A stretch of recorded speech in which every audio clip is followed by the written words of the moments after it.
license, whipping wildly excited. I'm the mile high pilot. Homies rolling spices, Y50 spinning sirens. Crash rate rises, my ass adding to the violence. My shit roaring like a V8 engine. A couple tickets, I'm not slowing, driving over 80 in it.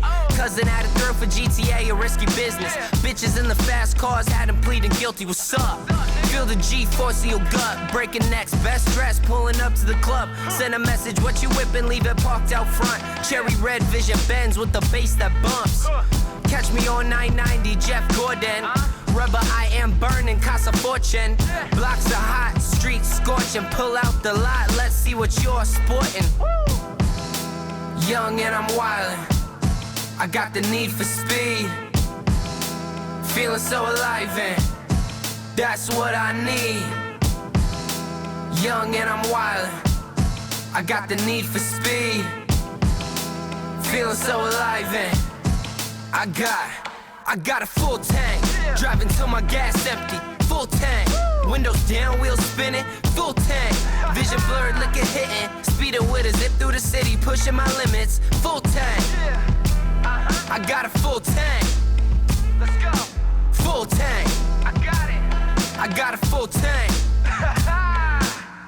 Call me dashing like OJ in the Bronco. Hit my stash expecting Alfonso Blanco.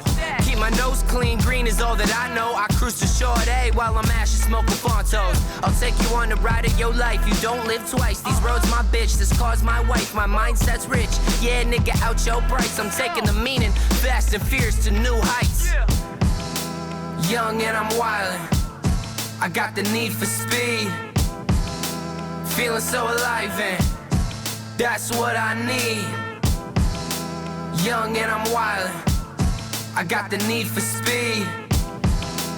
Feeling so alive and I got a full tank. Driving till my gas empty. Full tank. Windows down, wheels spinning. Full tank. Vision blurred, looking hitting. Speeding with a zip through the city, pushing my limits. Full tank. I got a full tank. Let's go. Full tank. I got it. I got a full tank.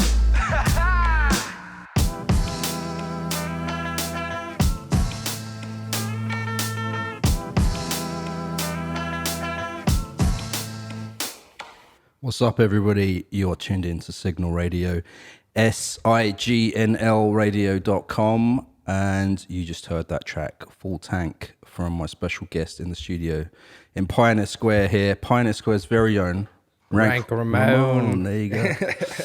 Thanks for joining me, man. Yes, sir. We've planned to do this a long time. Been a long time coming. Since then, you've dropped a new album and did a show on your birthday at Central Saloon. It turned out amazing. It was amazing. I played drums, so it's kind of like an inside sort of episode now or something. I don't know. Yeah, man, you have put out this album just like recently, like last couple of months, right? Yeah. Yeah. Yeah, I think it's been 2 months now. Right. 2 months. Yeah. Sex, drugs, And therapy. And it's kind of short. It's like 20 minutes, but it's hard hitting. It's all very like concise kind of stuff. How are you feeling about the release so far and how everything's going? I think it's going really good. I think we hit every mark that we wanted to on this. There's a lot of things that are still stretching out with the album, which is really good. You know, I think a lot of times, especially when you're talking about independent hip hop, you get a lot of people that drop an album and they kind of just leave it in the past and just go on to the next stuff. But this one we're still sitting with, and we're probably pushing it into 2023. You're still gonna get new music, but it's something that's gonna last with this album for sure. Yeah, you dropped like 3 music videos, right? 2 music videos. 2, yeah. And then we have a bunch of therapy sessions that I think one might drop today, but there's like 6 or 7 therapy sessions. What's the therapy session? So it pretty much is kind of containing to what I used to talk about in my actual therapy sessions, and it's kind of a play on that. And the lady that you hear in the beginning of the album and the end of the album, that kind of talks to me and everything. She's the actual therapist in the video, so you get to see her, and you get to see her ask me these weird questions, and I'm sitting on this couch, you know, kind of stoned out and just explaining how I feel about life. By the way, when you watch it, none of it is scripted. It's all real life. Okay. Which is it's So it's real. It's not like improvised, but it's like real stuff. it's real, yeah. Okay, yeah. But you know, of course there's a set and everything, but still it's real. Yeah. Cool. And where's that coming out on? You're gonna see it on Instagram. You can go to the YouTube channel through all that. Kind of the only video outlets, yeah. You TikToking these days or anything? I have a weird thing with that. Yeah. I feel like I'm so old school. You know, people say I have an old soul, but I just don't understand it. You know, and not in the sense where I can't understand it. I've made a couple that I just think are corny. Okay. And so you do have an account? Is I it have a an secret account or something? No, I mean, you can follow it. It's got some stuff on it, but it's just like TikTok is so specific. Like, I don't like dancing. I don't like. Yeah. There's some funny stuff on there. I'll get caught scrolling, but I don't find myself like indulged. When Instagram came out, I was like, oh, this is a new platform. It's easy to use. You can see what people are doing before they did video. Yeah. It was just more engaging to me. You know, I think TikTok's very funny. It's good for comedians. It's good to run a song on there too. I mean, songs blow up like crazy. 30-year-old songs. Right. Yeah. But it just, I haven't connected yet. I don't know why. Yeah. I mean, that's a whole thing. We'll probably talk about that a little bit later, like marketing yourself and social media and all that sort of stuff, because that's a whole type of thing in itself. But tell me, like, so what have you done so far? I mean, like, your first album came out in 2017, right? That was quite a while ago. Yeah, that was a whole different Wranq Ramone. Like, that was... It's cool to see that I've kept the same vibe. You know, I'm still me, so I still have that edgy, you know, Pioneer Square. But I didn't know who I was in the beginning of that process. And a lot of the things that got me popular was I was opening up for bigger acts, you know, Rich Homie Quan, Mozzie, Bad Baby, like doing all these big shows. But I didn't really have the support to back it on my end. Not support from other people, but I didn't really know what I was doing. So it's hard to sell something when you don't even know if it's worth it, you know? And I made some good songs. For some reason, one of my biggest songs to date, probably not anymore after I dropped this album, but was Both Sides, which I don't know if you ever heard that song, but that was like with Nick Swoboda and a girl from LA named Paige. And it's this very like Drake, Rick Ross, Ashton Martin music vibe. And I had that like R&B. People loved it. Still to this day, people love it. I've never done it live. Yeah. And there's a reason for that. But what's the reason? It's just like, it's not me, you know? It's like, and not saying I like faked the song. It was just like, back then, you got to understand I was doing music in high school. So I got a lot of inspiration. And that's where I got that inspiration, was from like that Drake, Rick Ross vibe. So I was like, I got to make a song like this. Man. We went into the studio at like 10 in the morning and we just made a song in 4 hours, sent it over to LA to Paige, and she was like, sure, I'll do it. Sent us some really, no offense, like weird ass vocals to it. And we were like, we'll work with it. We'll mix it up. Right. Made the song in a day, made a video to it. And I directed the video actually. Oh yeah. Okay. And everybody that watches it is like, what the hell were you thinking? You know, like, because it's like, is it still out there? It's on YouTube? It's still out there. Okay. It's on YouTube. Yeah, you can go watch it. It has this weird vibe of like, I wanted to play into like, you're always chasing the beautiful girl, and in the end, you end up just destroying yourself and the relationship and whatever. You know, I went into this deep thing. So in the video, you see me like kind of chasing this luminescent figure, and like this girl's like beautiful, but she's always hiding from me. And shout out Logan Sasaki, because she was young at the time, but she played great. She did everything we asked. And in the end of the video, you actually see me like chasing her in a car as she's leaving, and I hit her with the car. Oh, wow. Yeah. On purpose? Was it? Yeah, in the video, we actually had to shoot it. We had to shoot it backwards. Oh, yeah. So we had to shoot it where she was like on top of the car. Like literally laying on top of the car. And then I had to back up as quick as I can safely. Yeah. And she had to fall off in her boot heels perfectly. Wow. Damn. And then we like edited that. So when you watch the Yeah. video, it literally looks like I run her over. Like that's no CGI. We actually just did it backwards. I have to check this out. As we're speaking, we're probably playing a clip of this on the video right Okay. now, so people can see that clip of it. I'm not seeing it right now, but I'm imagining it looked realistic. I just love. I think people when they watch it, they're just like, okay, this is interesting, and then they get to the end and they're like, what the fuck was that? Right. Yeah, like.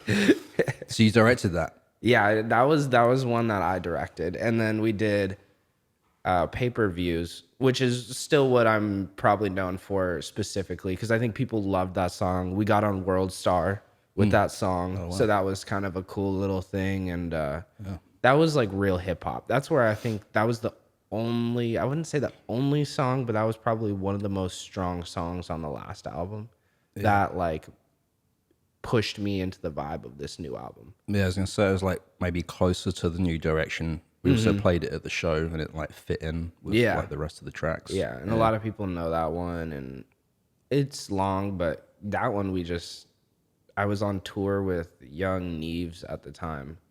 We were doing some weird venues, and we were in Tri-Cities, I think, at Joker's, which is like a nightclub, but it's also like, it was weird. Like, there's people like sitting down. It was almost like old jazz. Like people were like sitting down in seats, and I was just like walking the floor, like this huge floor, and I'm like rapping in their faces, and they're just like, ah. I'm like, whatever. What type of crowd was that? I mean, were they expecting that type, or was it like a cabaret type place? Because we weren't big enough, like not even big, like where we are now. Like we were probably half the size, so people had no idea. We just went into a club, and that was part of the tour that date. And whoever showed up to the club that night was kind of getting a show. Right. And there's a videographer there named Bambi, and he was like, "Yeah, I want to shoot that song." He's like, "That song's amazing." And I was like, "Well, I already had somebody else in mind." He's like, "I'm doing it." He's like, "Well, whatever, I'll do it." He had dope videography, so I was like, "Sure." We just went around downtown, picked a bunch of spots, did it, and then we got World Star on it, and then after that, that album cycle was just kind of weird. I sunk so much. I didn't know anything about the industry. Yeah. You know, knowing the connections, knowing what to do, and that was around the time that I was leaving college. I just got in college. I was only in college for less than a year, so I mean, it's not a big time stint. And Travis Thompson and Paris Alexa were doing their kind of own thing before they took off. Like Paris Alexa just dropped her first album. Travis dropped maybe his second kind of album, and they were blowing up in the city, and I just came back to Seattle. So I wanted to understand it. You know, where I was from, where I went to high school, it was all about just being popular. That's the only thing that made my music go around is it's like, oh, you hear he's opening up for this, you hear he's throwing this party. You know, that's the only thing that made people know who I am. So when I got here and I went to Paris's first headliner, I was like, oh my God, like people are here for her. You know, and I'm doing shows with bigger people. They don't care about me. You know, I'm actually losing money, but people don't. They're just like, oh, you had a good song. I'm like, thanks. Yeah. But then I go to Travis and Paris's shows, and people were like, oh no, we're here for her or him. So that really opened my mind up to like connecting with a lot of people, branching out, you know. And I made a lot of connections. I did a lot of stuff over the past like 3 years. And then I got on a show I got a call one day. I might have turned 20, or I think I was 21. Yeah, because I was in the contract for about 3 years. I turned 21, and a couple days later, I get a phone call, and they're like, do you want to open for Macintosh? And I didn't know who Macintosh was at the time, but I kind of looked him up. I was like, this would be an amazing opportunity. You know, it kind of gives me my first step in the door with like me, you know, nobody else, even though it was Mac's show. So we went and did Macintosh's headliner in Spokane, and that was great, amazing. And then I was talking to the publicist company, Direct Influx, because they were there and they kind of helped put it together.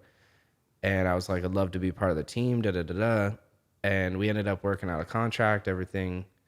And that's kind of what started it off. And I already had an album and a half written at that point. Again, I'm always writing music. And I've kind of taken a step back in the sense of like Mac Miller thoughts, as in living and writing through how you live other than just sitting and writing 24/7, because the experiences is what's going to give you the real song. So I had like an album and a half written, and I brought it to him, and I was like, okay, like, I mean, we might have been a couple months in, and I was like, all right, let's get ready to put this album together. And they're like, all right, let's listen to it.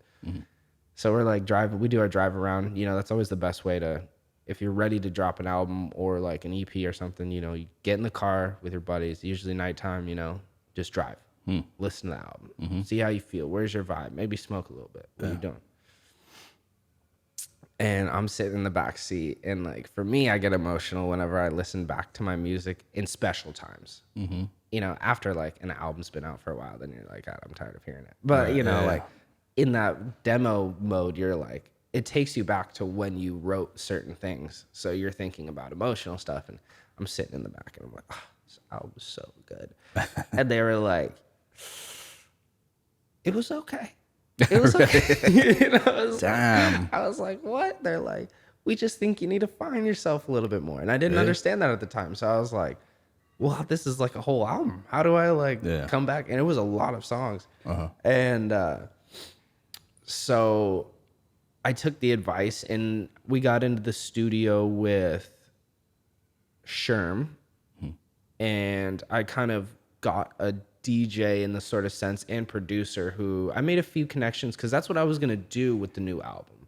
I branched out to a lot of local producers that have been doing great things. Like, I have songs with Bass Kid, Keyboard Kid, You More. I could probably keep going. I haven't looked at it, but like, you'll probably never hear any of these songs, you know, because I was making the right move, but I didn't know who I was yet. So I was like taking and buying all these beats and then just making songs, and I didn't utilize it right because I wasn't ready. So then I just kind of found myself a producer that really stuck with me and that we could vibe super hard on. And that was Waffles. And we just started going pack after pack after pack. Then I met Jared, and that was Jared Rubens. That was amazing in LA. And the minute I heard his songs, I was like, or his beats, I was like, I know what to do with these. Like, they were just so powerful in themselves. Wow. It just needed me to connect to it. And I was like, whatever, these are going to be hits. And that turned out to be Temptation, Therapy, and Map. Right. That's what Jared did. And when did you first meet him? Was that that LA was when trip? I first met you. Okay, that was when I first met you. Yeah, because it was just, there's so much going on there. Yeah, I'll bring this up because the first time I met you was in LA. I went down there with Shayhan and Quentin Peters, videographer, and like I think we like landed, and then like I didn't know where we were going. No one told me anything. Like, Did you showed up separate, right? I showed up with Shayhan and You Quentin. showed up with Shay. Okay. Yeah, and it was like you were all in a hotel that was like right next to the airport or something. Yeah, like, that was the first day. Yeah, we didn't have a hotel yet. Yeah, and no one told me where I was going or who we were meeting or whatever. And we go into this hotel room, and it's all like the shades are all drawn, everyone's like passed out kind of thing everywhere. All over the floor, yeah. Yeah, and then after that, we went to an Airbnb, and it was like a big group of like rappers and producers, and Yeah, Top was there, Yell was there. There's like a picture of all of us in it. yeah, But there were so many people in that one Airbnb. yeah, and you're all just kind of like. I remember walking into the Airbnb, and like Jared was there on his laptop with his headphones working on something. Karma was on another corner, like recording vocals. Yeah. It's like this whole big production kind of camp or something like that. Yeah. Like, but like, yeah, how did you get involved in that? And is that something you like to work in that environment? Was it creative for you? Like, I'm glad you asked that question because I don't like that environment at all. Yeah. I respect that environment in the sense of it's great to bring a lot of artists together and flow together. For me, I think it's not my strongest suit to always just be thrown in. And then I love to sit down and really like be like, okay, I'm gonna do this with this artist, and not have somebody else pop in and be like, no, I got a verse to this too, and you're like, all right, well, let's extend it. You know, like that's. I like to hit with everybody, but anyway, Karma and I would go to LA like almost every month before COVID because he was working down there with some people in LA. And then my mom was living in LA at the time. So we were always going down to LA. And usually it'd be just Karma and I, and we'd just get into some antics. And yeah, it was a lot of fun. But but then there was, I don't know if he just got hooked up big with something. And he's like, yo, I'm going to fly all the homies down to LA. And I was like, well, this is just another LA trip. For me, at least, because we've been going there constantly. And he's like, yeah, we're going to fly everybody down. It's going to be a fun time, da-da-da. And so he's like, we're going to get an Airbnb. And so I was like, whatever. And so the way I booked my flight, I went alone. And then I had my flights back with other people. So I pull an all-nighter for some reason. I pull an all-nighter, and that's usually what I do if I have like a 7 a.m. flight. Just not worth it to me. Yeah. Go get drinks early in the morning. Right. Get on the flight, pass out. Well, I didn't pass out. And I get to LAX. LAX is the worst airport in the United States. One of the worst. JFK's not too JFK's better either. Or O'Hare. Chicago O'Hare is terrible. But so I land and I call Karma and I'm just feeling sick. Like LAX is like sectioned off. So once you leave, you can't get to other sections. Yeah. You're kind of stuck.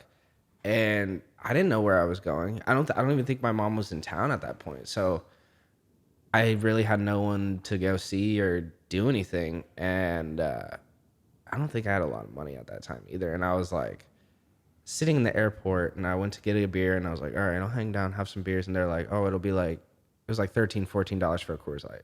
And everything else is like an extra $2. I was like, you're out of your mind. Yeah. We got to be here for like 3 days. Yeah. And so I called Karma. I'm like, hey, when do you land? He's like, well, I just caught my second flight. I'll be there in like 2.5, 3 hours. And like my stomach just dropped because I felt so sick. I was like, I don't know if I can handle this. Like I literally laid down in the middle of LAX on my back. I was one of those people. Right. You know, when you see him laying, you're like, dude, that's rough. Like you're going through something mentally or what. Yeah. And so I'm like sick and I'm like, I don't know if I ate something bad, but I'm like chugging water, feeling terrible. And I laid there and I texted him. He had like in-flight Wi-Fi or something. And I texted him and I was like, I might go home. I literally almost bought a flight home because I was like, this isn't worth it. I was like, we don't even know where we're going after this. Right. You're going to land. We're going to meet up and be like, okay, what hotel are we going to? You know? Yeah. So finally he lands and everybody else starts to come in and I'm like, all right, I could probably pull this off. I just need to go to the hotel. So we go to the hotel, and which was the airport hotel. And then it was a nice one. It was like a Marriott or something like that. Yeah, it was nice. They had a nice pool and everything. Yeah. But yeah, and then one thing I remember is when I don't know if you met up with us yet. Well, you met up with us at the airport hotel? Yeah. It was like your last day there. I think you like raged the night before or something like that. That was crazy. Yeah. But I remember when we left the hotel, we still didn't know where the Airbnb was because people were like trying to work it out. Yeah. Do you remember just like sitting in a random like corner street? I remember in LA, and it was just blazing heat. We went to go for some reason meet Ray Khalil. She had like Jared's keys or something. Was weird, and we were just basically hanging out for like 2 hours. Was that when we were on the street? Yeah, we were just there. I remember that. And then at a certain point, I was like, is there like a corner store around here? I'm gonna get some beers. Like, this is gonna make this waiting way much better if I like. I remember just standing on that street, just hot heat, and everybody's like, "What are we doing?" I think I eventually got an Uber to Hollywood. I was like, and you guys were still hanging out. You might have. I'm going. But then so like going back to that creative thing, it wasn't anything. It was great for me with just hanging out with the group that I never really get to hang out with, all my buddies, but still all of us connecting in one room. We all slept in the same place, you know. And yeah, musically it didn't, but that would have never happened. Like map all those songs would have never happened if I didn't meet Jared that night because he was showing beats and I mean, everything's going crazy. There's people recording, doing this, and he was showing beats. And I don't think like everybody was like smoking or doing this and not really like paying attention. I was sitting there on my phone like, oh my God, these are hitters. I would write down like track this, track that, track that. Right. And then I went up to him after and I was like, what's it going to take for me to get like, these are amazing. I want these. Yeah. So that's where I made that connection. So that's one of the biggest points of that trip for me was like, Yeah. that was huge for this album. Yeah. And then we partied crazy. Yeah. That was nuts.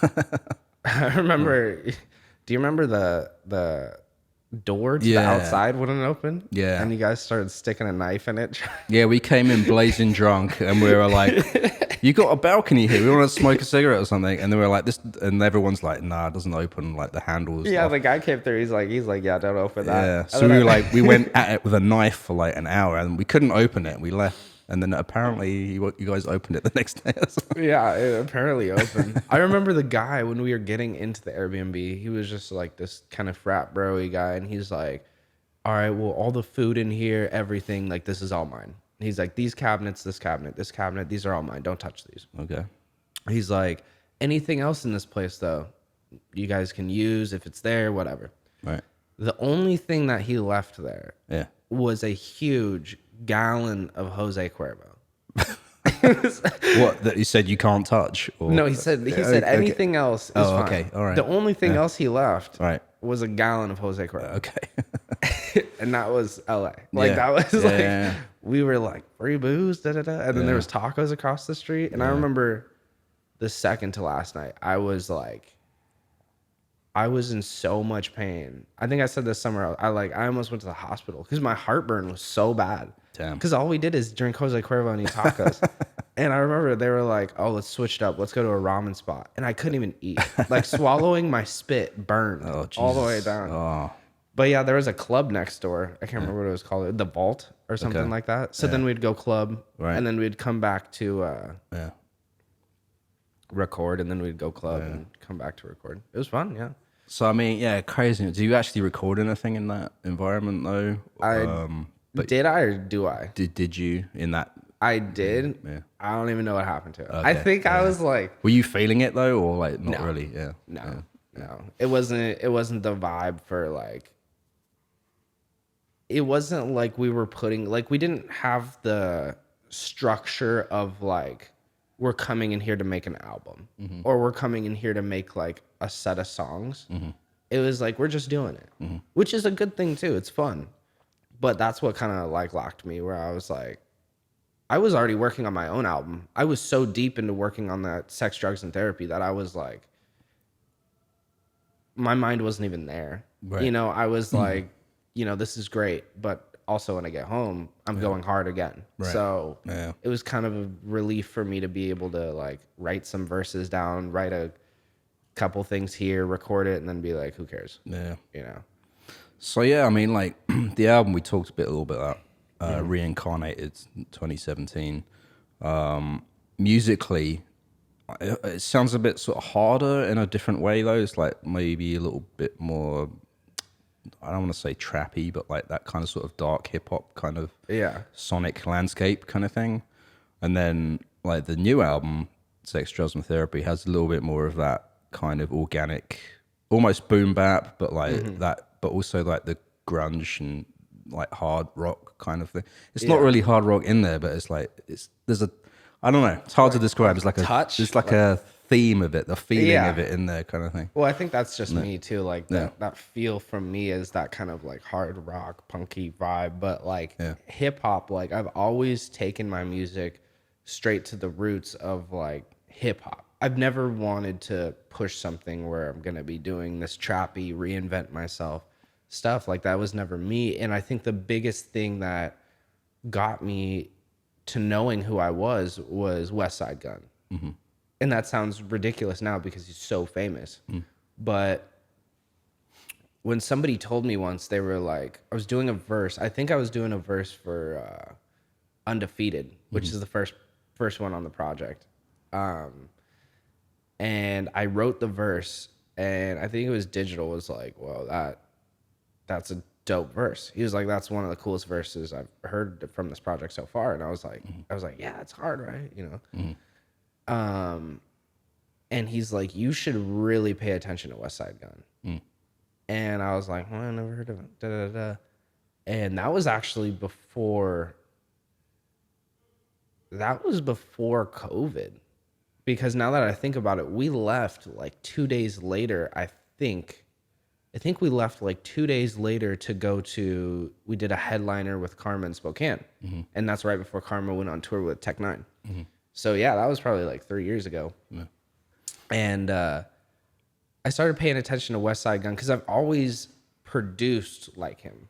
I've always went to, I personally don't like being on the ones and twos and producing and stuff. I like giving direction with it. Hey, this would be dope. We should do something like this.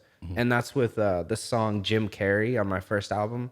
I went to Bass Kid with a track from The Roots that like, come on, don't. Okay. And Bass Kid's like, was doing stuff with like Chief Keef, like Uzi, like all this. And he was like, really? You want to do it? And I was like, yeah, like I trust you to. And he did a dope beat with it. Yeah. But that's what I like to do is I like to get in with other producers and kind of put my spin on it. And that's what kind of West Side Gun was and is still doing at the time is like taking oldies and still incorporating that real hip hop into it. Even though he might not be the best lyricist, he's got his own sound. He's got his own, you know, feeling. You know, when you hear it, you're like, that's grimy Eastside Buffalo.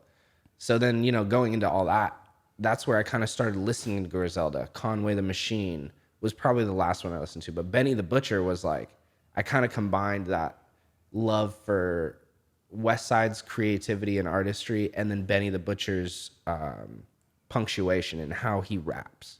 You know, because that's who I think I was.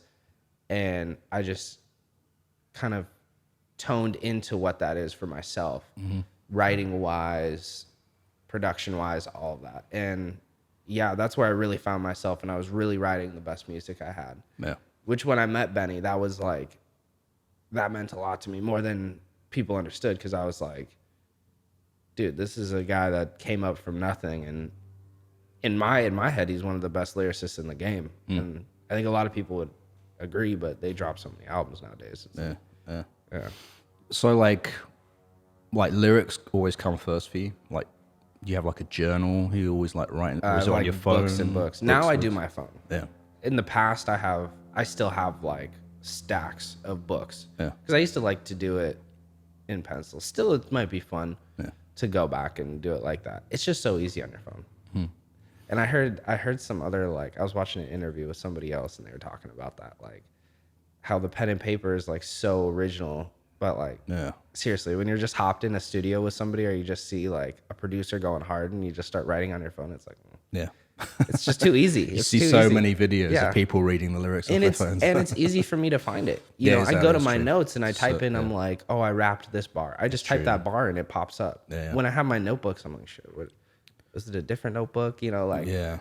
Because I've been thinking about this recently. I bought like a journal recently because I've been getting a little bit burnt out from digital and social media things. And I feel like the analog way of like writing is like nicer, but like, but like you say, it sounds like for you, it's more important to get it out and be able to find it again and to like, than like the process of how you do it maybe. Like, I don't know. Like, I think the writing is like the art of it, right? Because like, especially when you look at a lot of my notepads and like a lot of like the lyrics I wrote, it's all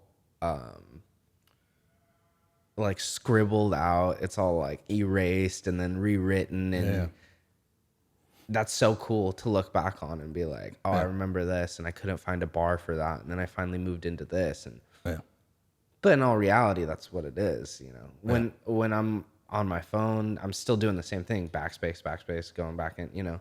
So I don't know, just that hasn't stuck out to me too much, but it used to a lot.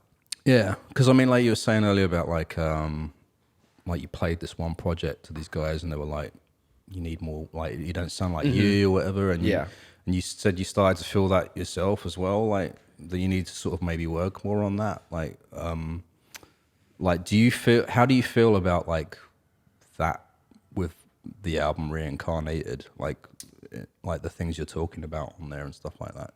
Do you feel like you're like sort of holding back or not saying what you wanted to say, or the feelings? Everything I said in Reincarnated, like I'm a person that writes music for like the story, you know, and I think a lot of people don't, like I have 50-50 feedback from that. You know, I have people that are like, That's so real. I love that story. I remember when this happened. I da da da da da da. And then I have people that are like, why are you talking about your past life? Why are you talking about this? Why are you talking about that? But it's like, why don't you live in the now? And I do live in the now on some of my music, but still it's like, this is things I go through. That's why I reflect. I live a lot of like reflection when I write. You know, that's how I write. That's where I think you get the most genuine thing.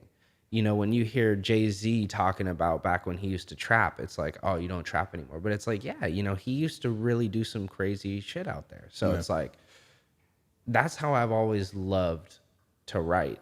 And yeah, I think some people love it, some people don't. I think everything is 100% real, still unreincarnated, you know? And like I said, the production I did on that is crazy. A lot of people don't really look into the productions of my projects, but it's pretty like Seattle nuts. Like on the song, I don't even know what it's called, but it's like, it's with Nico Fortune, and I have Lonnie Williams on that song. Nessie Life. Oh yeah, Nest. Is that what the song's called? Nest Life. Yeah. Yeah, Nest Life. Yeah. I have Lonnie Williams on that song. Okay. One of the best saxophone players ever to play in Seattle. Oh, okay. Yeah. I mean, he's a legend. He grew up in Motown, like. Really? Yeah. And, you know, he grew up around me when I was like 16, 15. I watched him play, and, you know, until I was like 20, and I was like, hey, I wanted to get him in the studio, but I was like, you know, he's such an old school guy. He literally gets up on the stage and he plays the sax for like 2 hours. Yeah. Doesn't move. He's amazing. It's old school cat. Old school. And so I just told him, I was like, hey, can I mic you up tonight? Yeah. And he's like, yeah, of course. I was like, I want to put you on my album. He's like, no problem. And so, but I mean, I had so much, like everything in Reincarnated still had a story to it. This song, I had Moby Grape. You ever heard of Moby Grape? No. They were a weird old band, I think back in like the 70s. Okay. And that's the song Beautiful Day Today. Okay. I don't know how I sampled that. Yeah. I'm wondering if we should play like a little bit of just a little snippet. A Beautiful Day? Yeah, just to hear. Yeah, why not? Why not? Yeah. Do you want to play the whole thing? I'm bringing it back to the We'll city. see. I don't think it's that long. I'm going to grab another beer, so. Yeah. You got an extra? Yeah.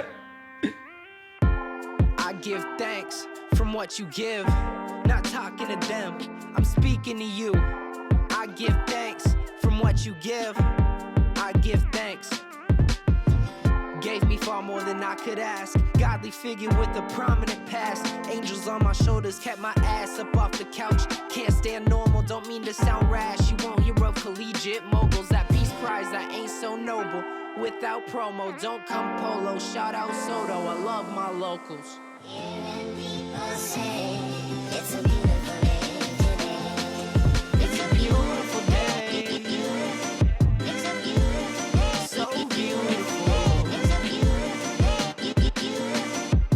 Beautiful day. today. Occidental green, monumentalist Rome. Millennials tenuous because oldies have grown. Cracks beneath brick make history shown. It's a beautiful day today. Response has been immaculate. Took knees like Colin Kaepernick. Decipher Wranq Ramone's bars, proceed closely to the catalyst. Some hope they sunk my battleship, they truly didn't miss. Can't sink someone with pussy ass hits. I promise you this. March beside me, regain grit, reincarnated. More than a playlist. Scream, fuck your day shift. Hate being nameless. Past you in spaces. Now we're turning page.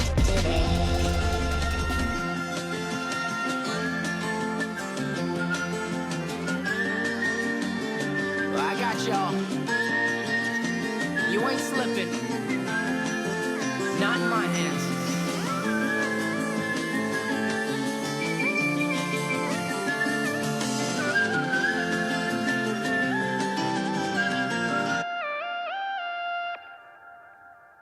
Beautiful Day Today from Wranq Ramone.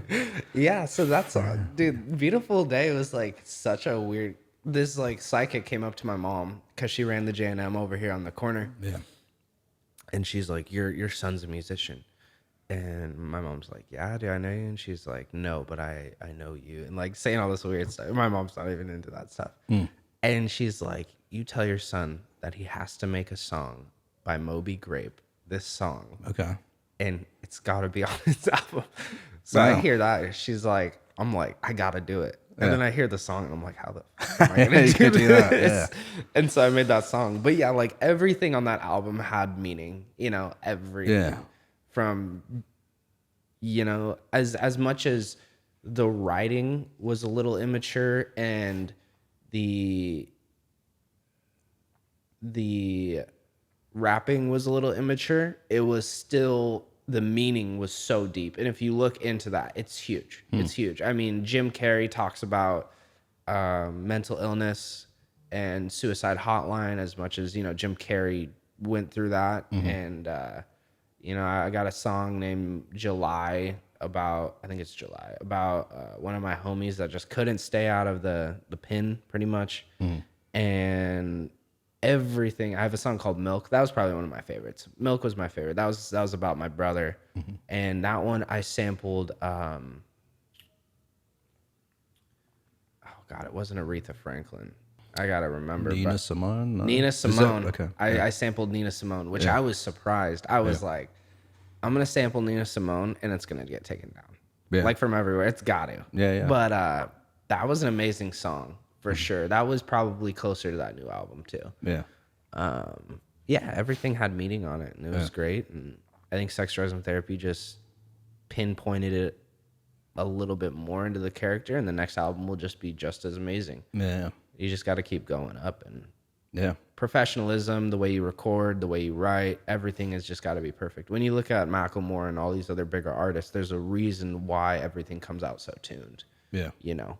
So But you that's, kind of need to do, you need to start, right? Like, I mean, like as an artist, you kind of need to go through maybe some stuff that you don't like or whatever to get to the good stuff, right? Maybe. No, for You know, sure, like yeah. the evolution of, and it's funny Yeah. because when you like do it, you're like, oh, this is the greatest ever. right. And then later on, you're like, and then you write new stuff. You're like, oh, this is great. You know, you're always going to be searching for something better. Because you've like, you've scrapped like at least one album or maybe two? Two.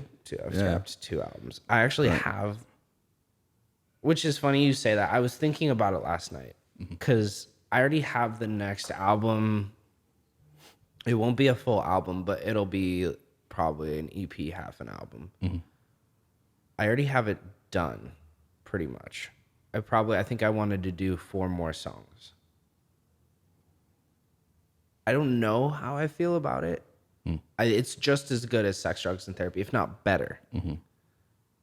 But I was thinking about it last night, and I might actually just start from scratch again. I do that a lot. I do that a lot because Lyrically, musically, both, or kind of both. I've just grown, and yes, some songs. I mean, I think actually it's none of that. I think it's direction. I think direction is kind of the biggest thing because I'm like, you know, especially after the show we did, turned out great, everything. I'm just like, what direction? It's just a lot. It's going to be a lot of thinking and a lot of self-observation. right. I mean, that's how we came up with Sex, Drugs, and Therapy. The album was called Therapy. Okay.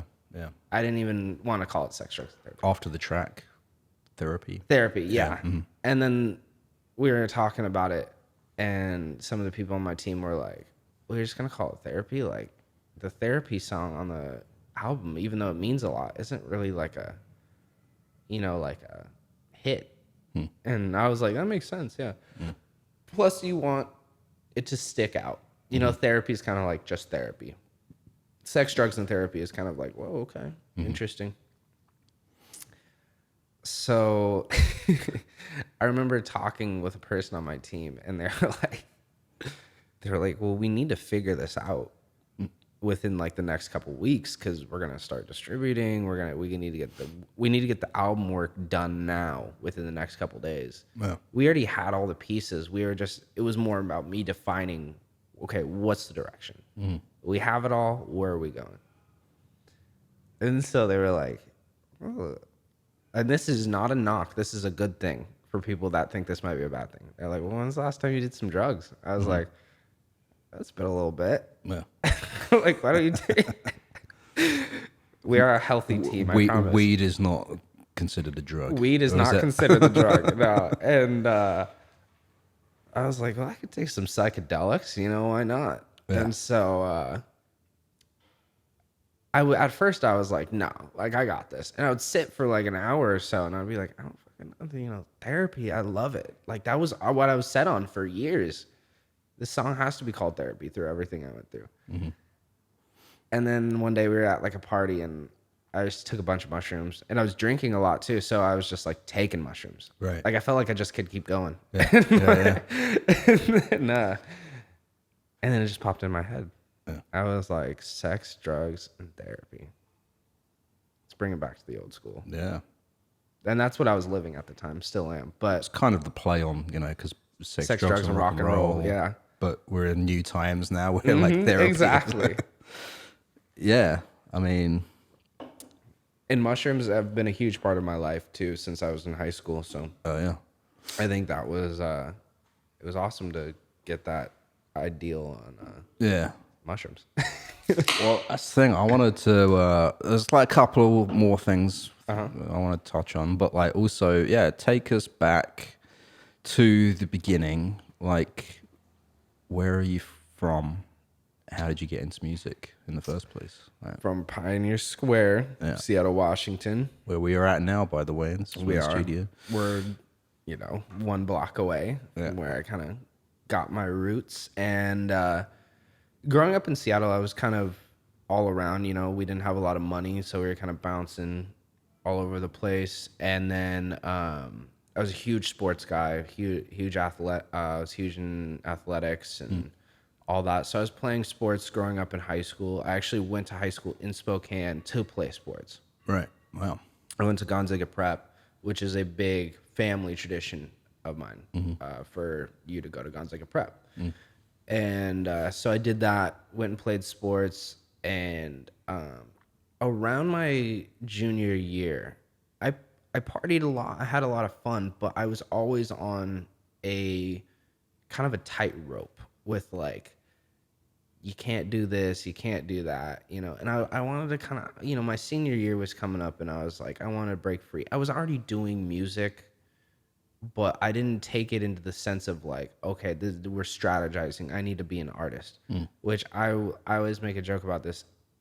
The hip hop music that I wrote in high school, like I would say early, like sophomore year, like, oh my God, it was so bad. Like some of the lyrics were so offensive. And so like, Okay. I hope that never comes out. And like, but it was like, I would do shows and I was like, I would say I was a pretty popular guy.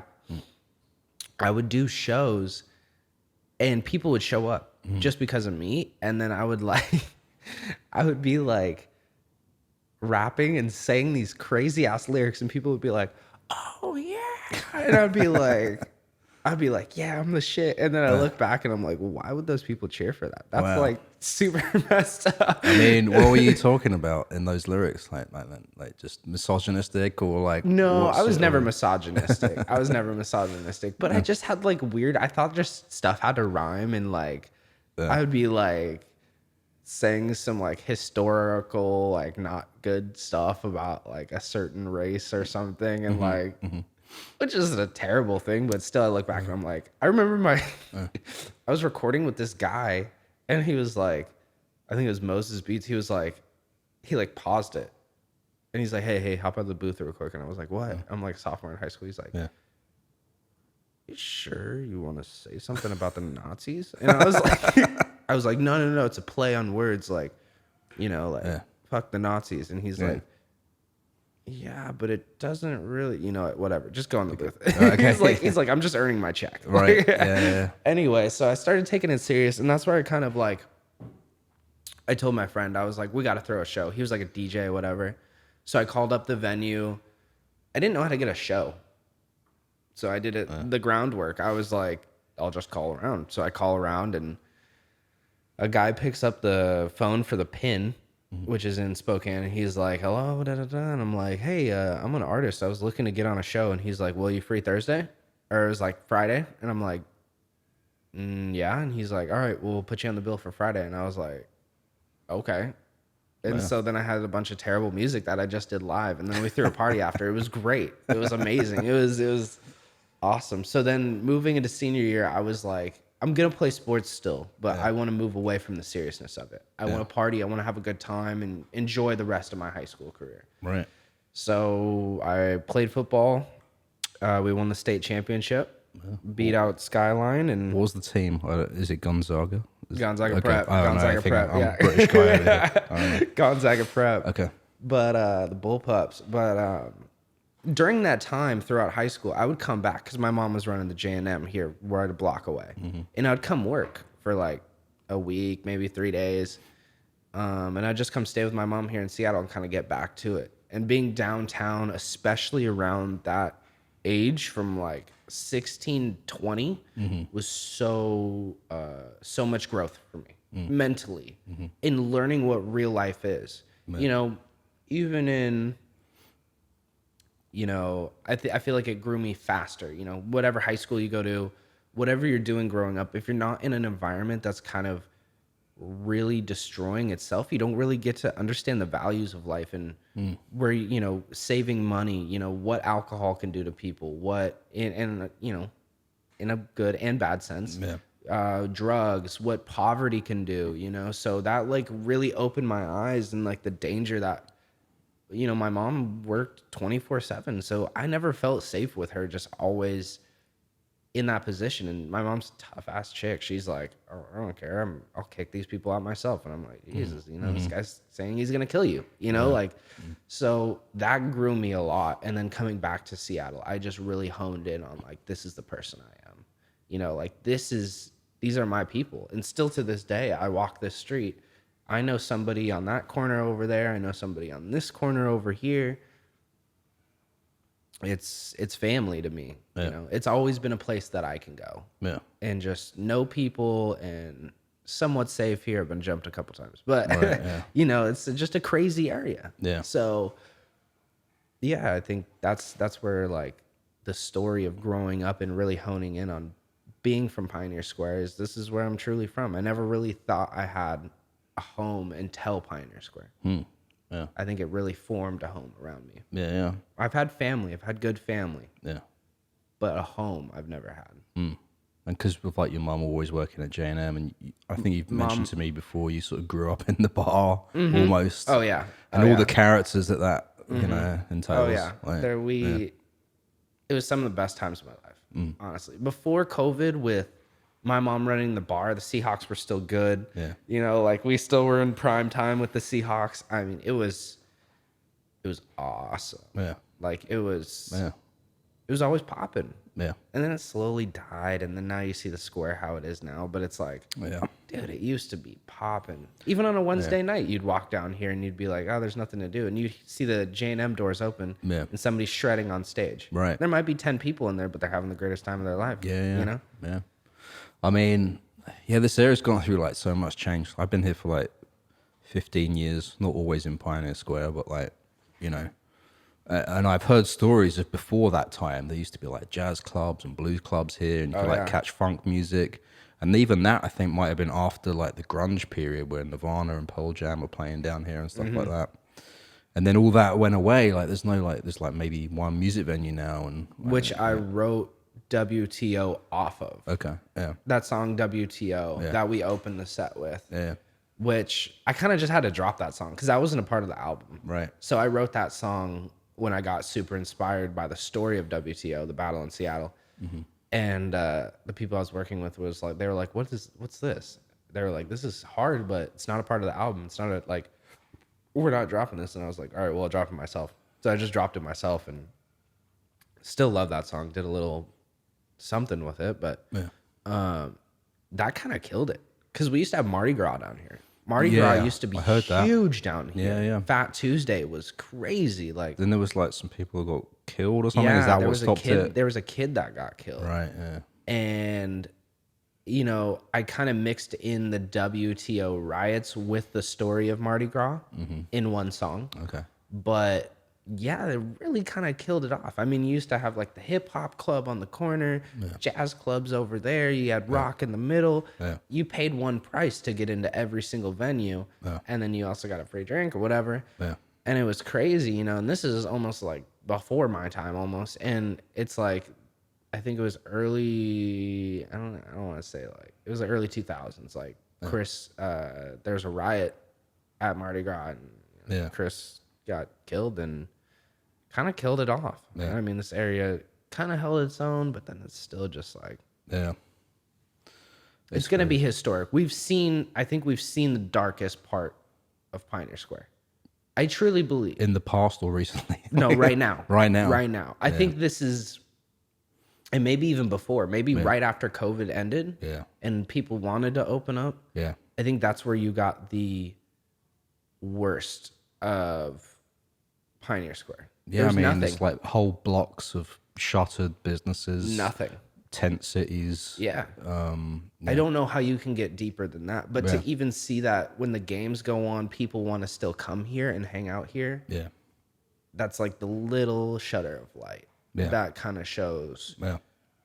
that we can, build off this. I mean, there's nowhere else we can go. What are we just going to shut down? This place will never shut down. It's the oldest Seattle, I mean, I think about this a lot, and I guess it's like a question about like culture in general. Do you feel like there's culture in Seattle or in Pioneer Square? Is it being eroded away? Is the commercialism taking over? Like, I think about people talk about gentrification a lot. This is one area that seems to like have kind of like played back and forth with gentrification, with businesses coming in and then they like go away, and we still have these dive bars here and that, like, it's like, I don't know. That's like a good question, because if there's any area, you got the CD, Central District, that got gentrified yeah, super fast. yeah, I mean, it used to be Black Seattle. Now it's, they got a bunch of brand new businesses and everything, new housing and everything, which is good, but it's also like it took away from a lot of the culture up there. yeah, Pioneer Square, I don't know, because again, with the homelessness and the drugs, like this is that area. yeah, This is that area. Whenever somebody comes up to me in the square and they're like out of town business guys, hey, yeah, we're just looking for a good time. You know where you can find drugs? I'm like, that park. They're like, we don't want to go in that park. And I'm like, well, any drug you want, you go in that park right there. And they're like, okay, well, we'll take a pass. Yeah. But but yeah, I mean, you see a lot of like little art businesses and places pop up, and they go away so fast. yeah, I think the grunge kind of punk people will always kind of make their way back here. I think it's that one spot that people can kind of find their own. That's why I'm saying that kind of family. Yeah. For me, Luigi's, that's now next to Central District. I talk about them in the album. yeah. I remember Luigi, like the real Luigi. He used to sit outside right next to the 7-Eleven on First and Cherry. Yeah. And he would smoke cigarettes. Do you remember on his, like, he had a chair out there? It's like, I don't think I've ever met him, but I know people, like, he used to sit out there, he played chess with like the guy started Cherry Street Coffee and stuff like that. Like, he was a bigger dude. He had a mustache. He would just sit outside, smoke cigarettes. I remember I'd walk by him every day. Hey, how you doing? He passed away, sadly, but and then they moved the business. I think his wife owns it now, but they moved the business to next to the Central. That's just like that homey feel. Yeah. They stayed in Pioneer Square, and Yeah. I It's don't very know. family run, like the son's daughter is like running it and You stuff. walk in, they're all eating with you. Yeah, yeah, yeah, yeah, Like, yeah. And it's not weird. You're like, no, you exactly. eat before I decide. But yeah, it's like, I don't know about gentrification. I mean, you think it's going to get gentrified? I just couldn't see it. No, I felt like maybe before COVID it was starting to happen, but then not really, and then we just took like 10 years step backwards. Like I remember after COVID, you were like, "Oh, it's going to take like 5 years for like Pioneer Square to bounce back." I was like, "No, we're already 3 like years into it." I was like, "Fuck, okay, Right. you're right, maybe." But I don't know what's next for here. I don't know, like. I miss the fact that I got here after all the good music clubs had gone away, and I wish I was here for that. I think would it like to matters see more too. of that stuff coming back. I think it matters too, the music. Because there's a lot of art galleries here, and they Oh have yeah, art walk. everybody's But there's Do not they really. still do that? Yeah, they still have Every art Thursday, walk right? every first Thursday of the month. First yeah. Thursday of the month, But like, there's no music really. Like they had Upstream, and that went away. That wasn't really that That was great. like of a festival. 1 year. I think they did was maybe 2 sketched out. years. I was sketched out about that because I played was it like, once. I played the Trinity with Dave Chenet. Did you like? Oh, did you like it? Was it? No, it was weird. And, Yeah, it seemed kind of like a thrown together festival that was like. Yeah, they had the main stage in the parking lot outside the stadium where the big acts were, and then all these other smaller venues. And I feel like part of the reason it doesn't happen anymore is because a lot of these venues were like, we closed for your festival and we're not making any money. That was Oh yeah, one part of it. Well, But, my like, mom. I remember being next to my mom in the bar, and they came in and they were like, "Hey, here's some shirts for Upstream. Here's some tickets. Remember, anybody that comes into your thing has to pay blah blah blah money." And all of us were like, "What the fuck? Yeah. You want people to pay money to enter our bar? Like Right. this is the Yeah. oldest dive bar in Seattle. You're out of your mind." And You know, like and I think Seattle has that fucked up thing with when things like that Capitol Block Party as well, where they block off sections so you can't even get into without a ticket. Like Yeah. people live there, and like, I need to get to my but like shit like that. It's just badly organized. But I did like the vibe of Upstream outside the venues, like at Central Everybody kicking it. Saloon. Yeah, like Yeah. I was like from one venue to like Central Saloon, and there was like a really great band that you don't normally see playing there. Forget their name, but like the vibe was cool. But the management of these things is like too fucked up. Like I don't know. I think tell me what you think. I think the music. I don't think we know what we're. I don't think this pertains to that. I don't know what we're doing musically to bring that back to the square. I don't know what we're doing musically in general in Seattle, and not me personally. I just don't know where everybody's direction is. You mean Because the artists the that make music? artists like that's why I like to kind of stay in my own lane, and I have my connects with like a bunch of people in the city, but that's I push towards them as Wranq Ramone. Yeah.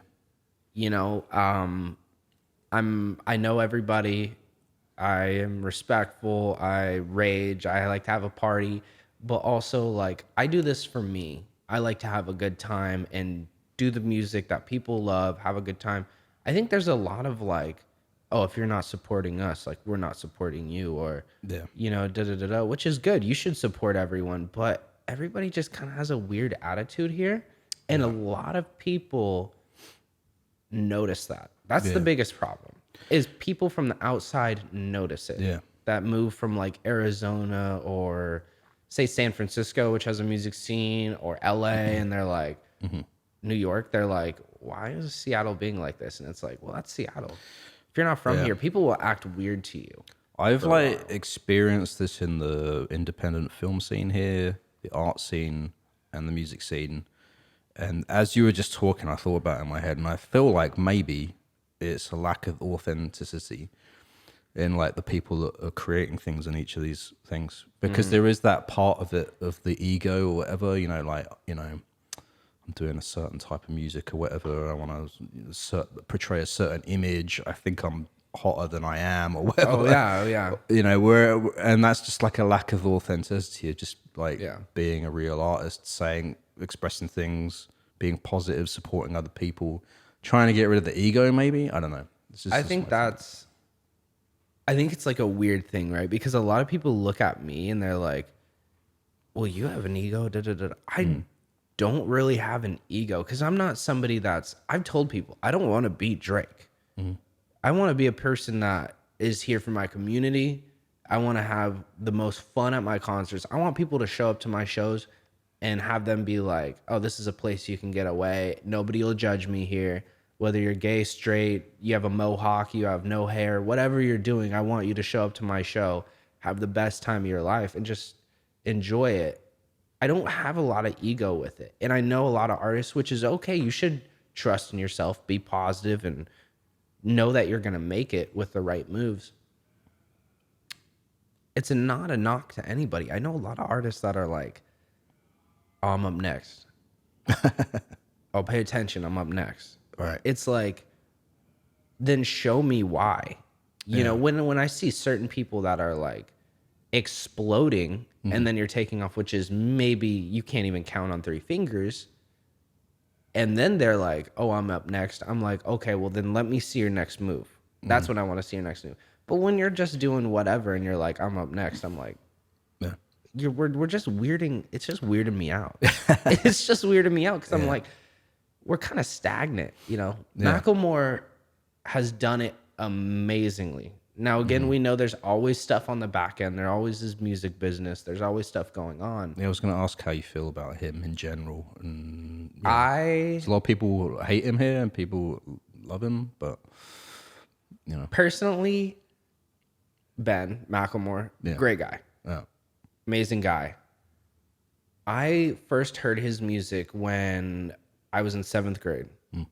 I was sitting in an art class with this girl I was like, had a crush on, whatever. And we were like painting or whatever the hell you do in 7th grade. And I was listening to music and she goes, oh, you love the Red Hot Chili Peppers, don't you? And I was like, yeah. And she's like, well, I'm listening to this new artist. He's from Seattle and he remixed or like sampled the Red Hot Chili Peppers. Wow. And I was like, cool. And that's when she showed me the other side. And I was like, oh, this is dope.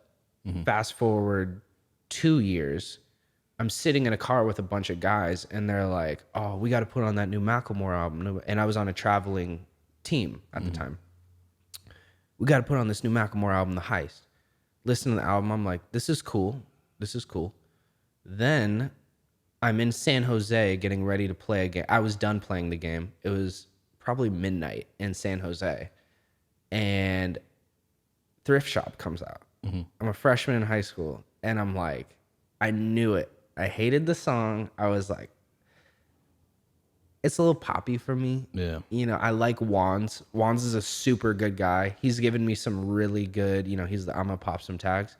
He's given me some great mental information to live by. Who's ones? Like, He's the I'm gonna pop some tags. Only got $20 in my pocket. Okay. He's given me some really good advice on just, you know, as a human and as an adult growing up in the music world, like how to act and how to have your mental in the right place. Because I've said some stuff and he's like, no, youngin, you want to be like this. He's awesome. I heard the song. I was like, I'm not a fan of this song. Yeah. It's gonna explode. Yeah. I swear to God, within one day, that song was huge. Yeah. Macklemore came to the city, Spokane, that I was going to high school. Yeah. He did a show at the Showbox, which is a big, huge act to go to the Showbox. Yeah. He sold it out within like minutes. Yeah. My buddies got in from their trumpet player. They gave him like free tickets. Right. He came back like a month later, maybe I don't really know my dates, maybe a month or 2 later, and did the arena. Right. Yeah. And sold out the arena. And when I went to that show, the arena show, Okay. Yeah. it was amazing. Yeah. Like from the production of it, from everything. Obviously, you have people backing you when you're doing that well. Yeah. I was super impressed. I think Macklemore, he's him. It's like taking Snoop Dogg. It's about like asking me like if I'm from LA and how do I feel about Snoop Dogg? Snoop Dogg's Snoop Dogg. Yeah. He does amazing things, and I would never hate on any of that. Even when he does albums, not Snoop, but Mac, with Kesha and stuff, it's not my forte. Yeah. But he knows who he is. Yeah. You know, I was in that music video that he just released. Macklemore? Yeah. Okay. Which I'm pissed. You're pissed? I'm fucking pissed. I sat in the rain. So they had a rain machine. Yeah. It was for his new song he did with, what's it, Tones? Okay. You wanna fight for me? Because you first hear the song there, and he was about to go do something, and so we shot at by the Space Needle, and it's like this stadium, and it's kind of a gloomy day already, and I emailed the manager and casting call or whatever, and we get there, and they're like, okay, we're gonna do a rain machine. They shoot all their shots. The song sounded like Macklemore. Wasn't my favorite, but it was good. It was really good. Yeah. I have dreads. Yeah. These things get heavy. They're heavy already. So they get heavy when they're wet. All right. And they go, the director keeps going, I don't know if we can do the rain machine. He's just like, with what we have going on, like, I don't know if we can drench these people, if you're going to be able to walk on their hands. Like, he's just like, they're talking for a long time about it. Yeah. Macklemore gets on there and he's like, can we do this? Like, can we do this? Will you guys? And his support fan base is incredible. They die for him. It's like Russ. Right. They love him. Yeah. Whether people hate him or love him, his fans love him. Yeah. So they're like, all right, let's do it. Rain Machine, da-da-da. A rain machine in movies and anything that has to do with like high production, Yeah. it's not a rain machine. It's a shower. Because you have to see Is it cold water as well? It's freezing. Okay. Yeah. And you have to see it on the camera. Yeah. Yeah. Yeah. So they just stick these two rain machines and it's just drenching us. Yeah. My dreads are wet. We're trying to hold them up, pretend like we're going crazy. Yeah. And I think I got maybe a blip, like a tiny shot in that music I'm video. gonna put a freeze frame up now on the screen for people. Maybe if you can If find it. if I can find you it, can yeah. find it. There's maybe my hand like, and like It's like a blurred I screenshot. was so pissed. I came home just my pants were soaked. Jesus. I was like, Did you get paid? No, I didn't No. get paid. I didn't get paid. Damn. And like it was a good time. But going back to that thought, like Macklemore, I think he's just handled his business so well. When it comes to, he's kind of done it for us too. Like not in the sense of for the city, but he put on Travis Thompson. Yeah. He took Travis on the road. He put on Dave B. Right. Yeah. So he could come out and take another kid on tour, but Yeah, my comment I think earlier about like, people love him, people hate him. The people I've heard hating on him here, I think maybe it's like envy or something like that, or they just don't like his music, think it's too pop, and it's like it's not hip hop or whatever, or just they kind of like like grumbling, complaining about that shit. But to your point, he's owning what he's doing and he's being himself. oh yeah, like, he's 100% himself. And in my eyes, like not even being from Seattle or kissing ass or anything, that is the life that I want to live. Yeah. I would love to be able to do my music, have my fan base, do what I love to do, and have a family. That's like the best, most positive thing you could have in this industry. Yeah. And, he's dealt with addiction and a lot of things going on. But in the light of all of it, that's like the career I'd want to live. So I can